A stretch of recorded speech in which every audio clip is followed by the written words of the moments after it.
যে বসুন্ধরার মালিকাধীন east West মিডিয়ার নিয়ন্ত্রণে 5টি মিডিয়া রয়েছে। সেই 5টি কি? কালের Kantho, Bangladesh Pratidin, the Daily Sun, News 24 TV এবং বাংলা নিউজ 24। এই 5টি মিডিয়ার একজনই মালিক শাহ আলম সাহেব এবং তার পরিবার। শাহ আলম সাহেব চেয়ারম্যান হয়ে রাষ্ট্রের ভিতরে একটি রাষ্ট্র প্রতিষ্ঠা করেছে। তারা কোনো আইন মানে না।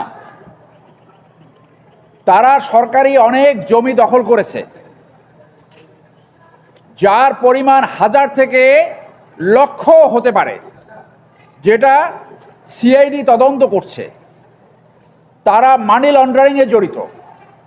তারা দেশের 5টা আইন মানে না: সিটি কর্পোরেশন আইন, পরিবেশ আইন, ভূমি আইন, দেশের প্রচলিত আইন মানে না। ইতিমধ্যে একটি পত্রিকায় লিড নিউজ হয়েছে। তার ছেলেরা বিভিন্ন ধরনের ক্রিমিনাল অফেন্স কমিট করেছে। সাব্বির নামে একজন ইঞ্জিনিয়ার হত্যাকাণ্ডের শিকার হয়েছে এখন থেকে প্রায় 10-12 বছর আগে। মুনিয়া ধর্ষণ এবং হত্যাকাণ্ডের শিকার হয়েছে।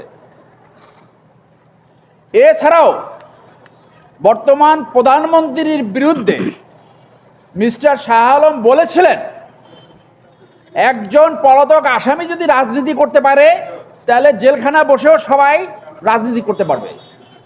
ইতিমধ্যে আপনারা দেখেছেন, যখন এই দুর্বৃত্তায়িত ব্যবসায়িক গ্রুপকে আইনের আওতায় আনার জন্য একটি সরকারি সিদ্ধান্ত হয়েছে,